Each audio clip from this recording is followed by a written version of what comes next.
slow up, no I don't take shit. I got no love for the fakeness. If you wanna play tough and wanna hate this, I'll always show up. Meski kalender telah berganti dan harapan seharusnya ikut diperbaharui, realitas sepak bola Malaysia justru bergerak ke arah sebaliknya. Tahun baru tidak membawa lembaran baru, yang datang malah lanjutan dari cerita lama yang belum tuntas, bahkan kian membusuk. Isu naturalisasi yang sejak awal memantik kegaduhan nasional, kini berubah menjadi bom waktu yang meledak perlahan tapi pasti. Apa yang dulu disebut sebagai strategi percepatan prestasi, kini terlihat lebih mirip jalan pintas yang berujung bencana. Awalnya publik masih diberi harapan, dijanjikan bahwa semua proses berjalan sesuai aturan, dijanjikan bahwa federasi sudah berkoordinasi dengan FIFA dan AFC, dijanjikan bahwa tidak ada yang dilanggar. Tapi semakin waktu berjalan, janji-janji itu satu persatu runtuh. Dokumen yang dipertanyakan, status pemain yang kabur, hingga proses administrasi yang terkesan dipaksakan, semua mengarah pada satu kesimpulan pahit. Ada yang tidak beres sejak awal. Alih-alih mereda, polemik ini justru menggulung seperti bola salju. Makin lama, makin besar, makin liar, dan makin sulit dikendalikan. Setiap klarifikasi melahirkan pertanyaan baru.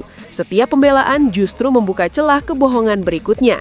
Publik mulai lelah, media mulai menggali lebih dalam, dan yang paling berbahaya, kepercayaan mulai runtuh dari dalam negeri sendiri. Di tengah kekacauan ini, muncul kabar yang membuat suhu makin panas.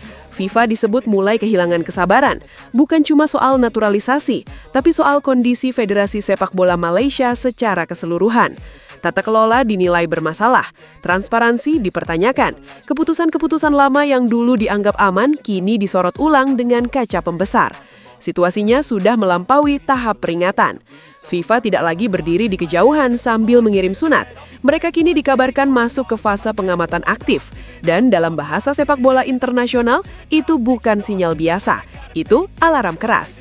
Ketika FIFA mulai mengamati secara langsung, artinya masalah yang terdeteksi bukan 1-2, melainkan sistemik. Ada pola, ada kebiasaan buruk, ada kultur pengelolaan yang dinilai menyimpang. Jika laporan ini benar, maka dampaknya bisa sangat-sangat berat. Bukan hanya untuk Federasi Sepak Bola Malaysia atau FAM, tapi untuk seluruh ekosistem sepak bola nasional.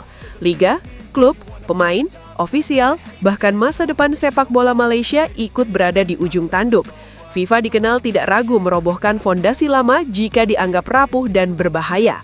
Audit datang bukan untuk menambal, tapi untuk membongkar, dan jika perlu, meruntuhkan.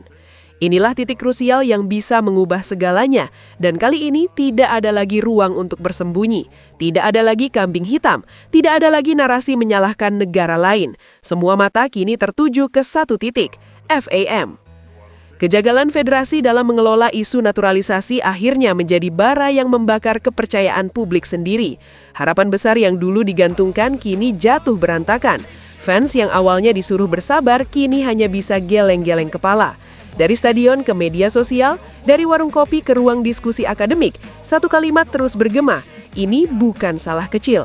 Yang lebih menyakitkan, kekecewaan ini tak berhenti di level supporter. Ia menjalar ke ruang-ruang kekuasaan. Para petinggi negara mulai ikut bersuara. Nada yang dulu halus berubah tajam. Kritik yang semula disimpan kini keluar ke permukaan. Sepak bola yang seharusnya menjadi alat pemersatu bangsa berubah menjadi sumber rasa malu nasional. Ironisnya, di saat semua sudah terang benderang, pihak federasi justru terlihat bertahan dengan sikap keras kepala. Alih-alih tampil jujur dan bertanggung jawab, yang muncul malah pembelaan berlapis-lapis. Kesalahan diputar, fakta dipelintir, narasi lama terus diulang seakan publik lupa apa yang terjadi. Seakan semua ini hanya salah paham besar, padahal boroknya sudah terlalu jelas untuk ditutup-tutupi. Dan di titik inilah pintu campur tangan terbuka lebar. Menurut laporan media lokal Malaysia, FIFA dan AFC sejatinya memiliki kewenangan penuh untuk masuk langsung ke tubuh FAM. Campur tangan ini bukan simbolik, ini bukan sekedar pengawasan ringan. Mereka bisa menata ulang struktur organisasi, mengubah undang-undang federasi, bahkan melangkahi hasil putusan lokal seperti CIS jika dianggap tidak sejalan dengan regulasi global. Artinya jelas, ketika FIFA dan AFC bergerak, mereka datang dengan palu besar bukan surat peringatan. Sekretaris Jenderal ALC Datuk Sri Paul John secara terbuka menjelaskan skenario terburuk yang bisa terjadi. Jika FAM disanksi, federasi bisa diambil alih sementara melalui komite interim atau mekanisme normalisasi. Dampaknya langsung terasa, tim nasional dan klub Malaysia berpotensi kehilangan hak tampil di kompetisi internasional. Bukan wacana, bukan ancaman kosong, ini pernah terjadi di banyak negara. Dari bocoran yang beredar di media regional Malaysia, setidaknya ada 2 jalur besar yang sedang dipertimbangkan di balik layar. Skenario pertama adalah pemulihan eksternal. Dalam opsi ini, FIFA atau AFC menunjuk komite interim. Seluruh exco dicopot total, kekuasaan lama diputus tanpa kompromi, tidak ada transisi lunak, tidak ada negosiasi panjang. Skenario kedua disebut pemulihan internal. Di atas kertas terlihat lebih lunak, seluruh exco diminta mengundurkan diri secara kolektif. Lalu dibentuk komite sementara berdasarkan laporan investigasi internal dan temuan disiplin FIFA. Tapi ujungnya sama, struktur lama runtuh, wajah lama tersingkir. Selama ini banyak yang mengira isu pengambil alihan FAM hanya geretakan, tapi anggapan itu kini runtuh. Ketika FIFA masuk fase pengamatan aktif, itu tanda masalah sudah menumpuk terlalu dalam. Ini bukan lagi soal satu kasus naturalisasi, ini soal budaya pengelolaan federasi. Lalu pertanyaan besar muncul, jika FAM benar-benar diambil alih FIFA, apa yang terjadi selanjutnya? Jawabannya tidak sederhana, tapi satu hal pasti, sepak bola Malaysia akan berubah drastis. Langkah awal hampir pasti dimulai dari pembekuan total kepengurusan lama. Presiden, exco, dan struktur inti kehilangan kendali. Semua keputusan strategis pindah ke tangan Normalization Committee.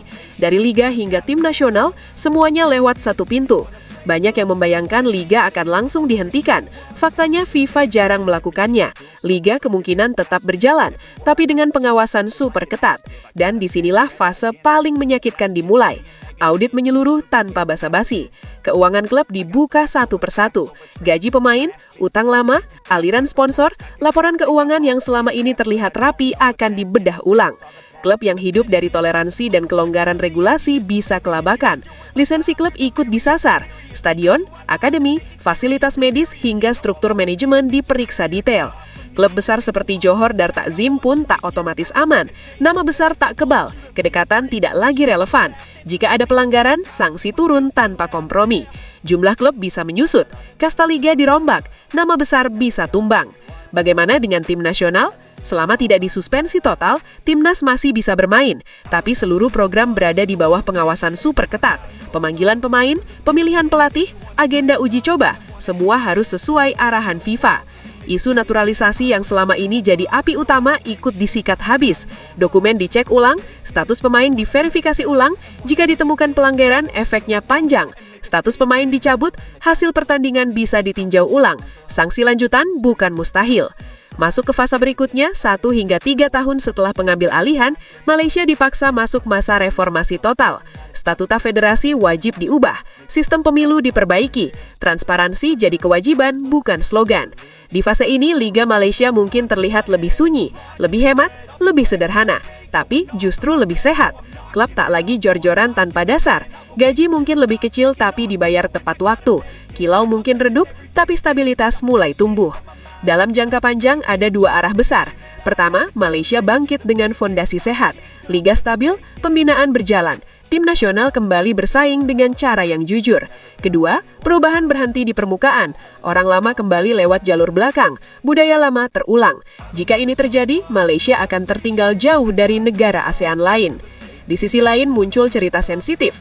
Ada bisikan bahwa Malaysia mencoba membuka jalur komunikasi lunak dan arah pandang regional selalu mengarah ke Indonesia. Posisi Indonesia sedang kuat di ASEAN, hubungan dengan AFC solid, dan nama Erick Thohir disebut-sebut punya relasi personal dengan Gianni Infantino. Narasinya halus, meminta pengertian, meminta agar Malaysia tidak dijatuhkan terlalu keras, tapi reaksi publik dingin. Ingatan soal sanksi Indonesia masih segar, tuduhan dulu dilempar tanpa empati, kini saat badai berbalik, bantuan dicari. Dari sisi pemain, penolakan keras terdengar. Facundo Garcés misalnya menuntut keadilan penuh, tidak ingin kesalahan ditutupi, tidak ingin kompromi politik. Baginya, federasi polisi harus menanggung konsekuensi sepenuhnya. Dan yang paling serius, penyelidikan domestik tetap berjalan. Kepolisian Kerajaan Malaysia menerima 45 laporan terkait dugaan pemalsuan dokumen 7 pemain keturunan.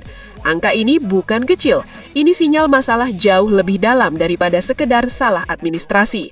Ketika hukum negara bergerak, ini bukan lagi urusan sepak bola, ini soal kepercayaan, soal harga diri, soal masa depan. Intinya, satu, sepak bola Malaysia kini berdiri di persimpangan paling menentukan dalam sejarahnya. Bersih total atau tenggelam lebih dalam. Dunia sedang melihat, dan kali ini tak ada lagi tempat bersembunyi.